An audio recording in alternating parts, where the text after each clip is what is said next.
So, in an act of supreme generosity, Pierre Emerick Aubameyangs, well, he's already scored 2 goals, could have claimed a hat-trick and gave the ball to a teammate who's struggling for goals. I put it to you, Ian Wright, you would not have done that in a million years. No, I probably wouldn't have. I think we're in different times. I definitely wouldn't have.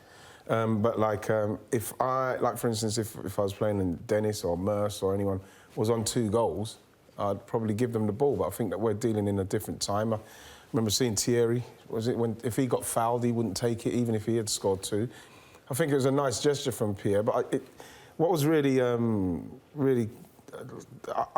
not confusing, but I couldn't understand that he didn't even look to get a penalty. Like when the penalty when they got the penalty, he didn't even look over, like to say, give me the ball. And when Lacazette had the ball, he didn't even look over to say, let me give it to him. It was just something that was just already sorted, yeah. But the fact that he scored the goal, and that's the main thing. He's obviously more concerned with, you know, him getting his confidence going. He's been injured for a while, and I think it was a nice gesture. But like you said at the start, that wouldn't have happened in my time because you want to give somebody a hat-trick. Is there also... is it a different type of striker? Because strikers in the main are greedy people, aren't they? Yeah, selfish. Looking for goals. And, Dennis, I'm sure you play with strikers. You get beat 4-1, they score a goal. They say, well, I've done my job. Yeah, you get different kind of strikers. You really do. You get really selfish ones, and you get ones... Jimmy Floyd is a real selfish goal scorer. You know, you get Gianfranco, who's nice goal scorers. They're different kind of people. I remember Franco when we had a penalty, I'll never forget it, when he was a penalty taker, and he was going through not a great time, and we had Everton at home, and it was the 90th minute. And he was actually put down penalties, and I could sense, it was really funny, because I could sense, I said, Frank, I'll take it. And he gave me the ball.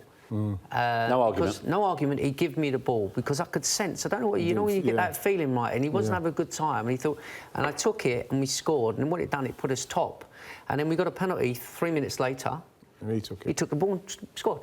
But it was just that timing, and I'm not saying that Franco, you know, you put the ball down a free kick, Franco used to always take it, no hesitation, but it was just that time when you just realise that maybe he done it for the right reasons, but, you know, there's certain individual, I know if that was Jimmy Floyd Hasselbank, no chance. He was taking it, as simple as that. That's Jimmy for you. So if you had already scored 1 in the game and then took the penalty, and you got another penalty, and you want a hat-trick, would you have given it to Gianfranco? I only got 2 goals.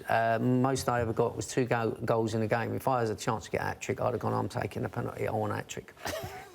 Can you see why Arsene Wenger liked the gesture so much as well? Yeah, it's the kind of thing that Arsene Wenger would like because he's very much team-orientated and togetherness and camaraderie. So it would be something that he would really have liked, and he pointed that out. You know what I mean? It's good for the dressing room. It's a nice feeling.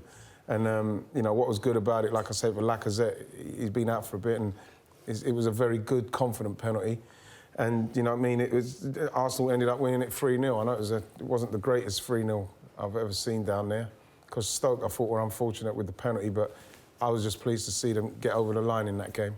Well, if that was good to see for Arsenal fans, what wasn't good to see was the large number of empty seats. Now, it's been a figure of some ridicule for a while that Arsenal was announced a crowd of 60,000 or just under each time. That's on seats sold, but I mean, I was at the game, 3 quarters full, absolute most. Yeah, but I think as the years have gone by, Arsenal fans have taken a lot of stick. They've seen a lot of great players leave. They've paid a lot of money, sorry, and seen a lot of inconsistent performances. They've seen the banners, protests. They've done everything to try and make their voices heard. And I think watching that the other day and seeing the amount of empty seats, that would have resonated more than anything. And I think that's the best way for them to do it, you know. I'd never ever say to people, oh, don't go to the games, because people want to go to the games. It's the end of their week. It's what they build their week up for. They want to see something. And they've done that in their droves, Arsenal. And now, they are now making themselves heard by not turning up. And hopefully the people, the powers that be, are looking at that, and maybe they'll listen to them a little bit more in respect of what they want. And they want to be challenging, they want to be winning things, and they want to be up there. And you've got Tottenham over the road who are progressing. It's very tough for them. I think as well, they'll be waiting for a Europa League competition when they get out of that.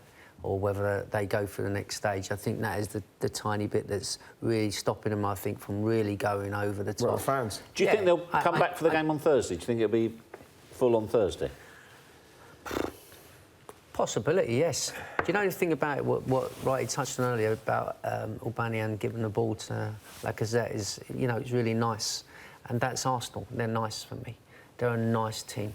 They're not like a real strong powerhouse team that were when you had the big boys there, the Bold, the Adams, the horrible players touch. like Wrighty. Yeah, they're nice, and they are nice. You know, who you know you're gonna, if you're a fullback and you're clearing it, and he's gonna leave one on you.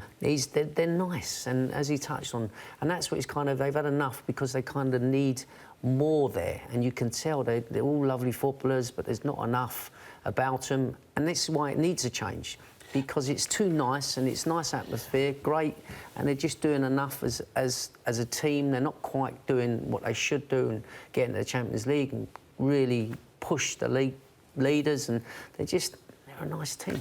Do you think perhaps even more significant about the crowd at the weekend? This wasn't an organised protest. This wasn't a large number of people acting together. It was just a large number of people saying, I'm not going to go. I'm going to give this a miss. It's probably the fact that apathy. They're playing Stoke at home. They can't do much in the league. They are where they are. They're probably going to end up 6th. But then they got the cup competition, which they're still in, and they got an opportunity there. So you probably end up with a lot more going to that than they will in the league for these kind of games. But it's got to hurt the board, hasn't it, seeing those empty seats? Oh, it should do. It should do, and you hope that they'll see that and see that the fans have had enough. You know, like I say, we've seen Arsenal fans, they get a lot of stick on social media. You know, people laugh at them, laugh at the fans and everything like that. You know, they threaten to do stuff, it doesn't quite happen. But this is the first time I've seen a positive step from me from the fans. I'm quite pleased that they've done it.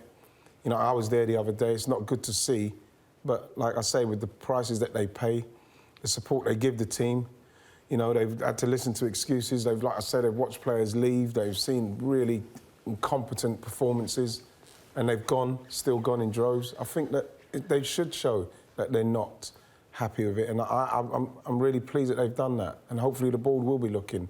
You say you're pleased. You just feel that they've got to do something to provoke a reaction. Well, of course they do, because this isn't acceptable. They're not sheep, you know what I mean, and they've had success in the past. They want success back. They've been very patient with what's happened, and like I say, you know, I can't keep repeating it, but you know, they've seen great players leave, players that should be making a difference to the club and taking the club to a level where they want to be, a club at a level that they've been at and they've enjoyed being there. And now they're looking at us and they see it's falling away and nothing being done.